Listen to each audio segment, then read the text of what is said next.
মাতৃসকলৰ video' চাই কেনে এনেকুৱা লাগিছে অসমৰ অৱস্থা চাগে মণিপুৰৰ নিচিনাই হ'ব নেকি। কিয়নো এজন দুখীয়া মানুহে য'ত মানে বসবাস কৰি আছে সেই জায়গাখনে মানে উচ্ছেদ কৰিব ধৰিছে চৰকাৰে।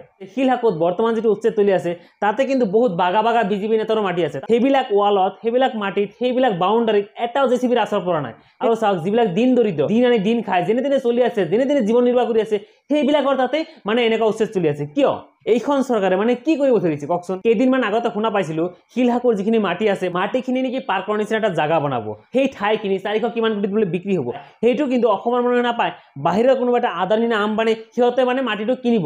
তেতিয়াহ'লে আপোনালোকে এটা কথা কওকচোন, অসমত কি তেনেকুৱা মানুহ নাইনে?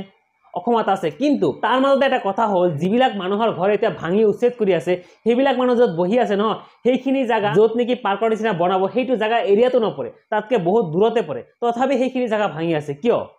আমাৰ এই মাননীয় হিমন্ত মামাই আকৌ আশ্বাস দি আছে উচ্ছেদ কৰা প্ৰতিটো মানুহক এটা এটাকৈ ফ্লেট দিব। এইটো কিবা সম্ভৱ নে কওকচোন। মামাই মানে ভাবি আছে ইলেকশ্যনৰ আগত যিবিলাক আমি মিছা কথা কওঁ এতিয়া বৰ্তমান তেনেকৈ মিছা কথা কৈ কিনে মাটিখিনি মানে কৰায়ত্ব কৰিব লাগে, তেতিয়া চৰকাৰে দাদাগিৰি চলিব। আমাৰ মামাই যাৰ লগত দাদাগিৰি কৰিব লাগে তাৰ লগততো কৰিব পৰা নাই, এই সাধাৰণ যিবিলাক খাটি কৰা জনতা সিহঁতৰ লগতহে কৰি আছে।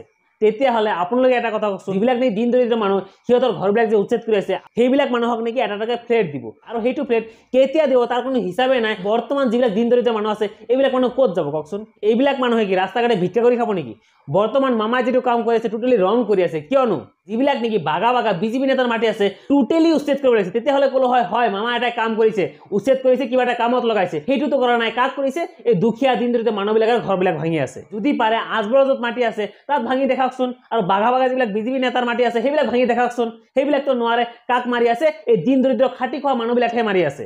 আজি এই বিজেপি চৰকাৰৰ কাৰণে শিলহাকত যিবিলাক আই মাতৃ আছে সিহঁতে আজি উলংগ হৈ প্ৰতিবাদ কৰিবলৈ গৈছে। কিয় কৰিব লাগিছে সেইটো ভাবকচোন আপোনালোকে। কেইদিনমান আগতে শুনা পাইছিলো শিলহাকত যিটো উচ্ছেদ অভিযান চলি আছে সেইটো উচ্চতম ন্যায়ালয়ে বন্ধ কৰিছে। সেইটো কিন্তু বৰ্তমান যিটো চৰকাৰ চলি আছে সেইটো চৰকাৰ এবাৰো মানা নাই। উচ্ছেদ অভিযান নামানি কেনে চৰকাৰে আকৌ উচ্ছেদ কৰিব লাগি গৈছে। তাৰ মানে কি বাহিৰৰ যিবিলাক মানে আদানী আম্বানীৰ যিবিলাক গ্ৰুপ আছে সিহঁতে মানে প্ৰেছাৰ দি আছে চৰকাৰক। প্ৰেছাৰ দিয়াৰ কাৰণে মানে দিন দৰিদ্ৰ খাটি খোৱা মানুহবিলাকক মানে মূৰতে টাঙোন মাৰি আছে। আৰে ভাই কেতিয়া ফ্লেট দিব, কেতিয়া সিহঁতে ফ্লেটত যাব, বৰ্তমান কি কৰিব সেইটো কওক। যদি এনেকুৱা ব্যৱস্থা আছে বৰ্তমান কৰিবলগীয়া তেতিয়াহ'লে সেইটোৱে কৰি দিয়ক না। অসমত বৰ্তমানলৈকে এনেকুৱা পৰিস্থিতি হোৱা নাই। শিলহাকত থকা আই মাতৃসকলক উলংঘ কৰিবলৈ বাধ্য কৰিছে এই বিজেপি চৰকাৰে। মামায়ে এনেকৈ দম্ভালি মাৰি কয় এইখন নেকি খিলঞ্জীয়াৰ চৰকাৰ। যদি এইখন খিলঞ্জীয়াৰ চৰকাৰ হয় তেতিয়াহ'লে খিলঞ্জীয়া আই মাতৃসকলক কিয় আজি কাপোৰ খুলিবলগীয়া হৈছে?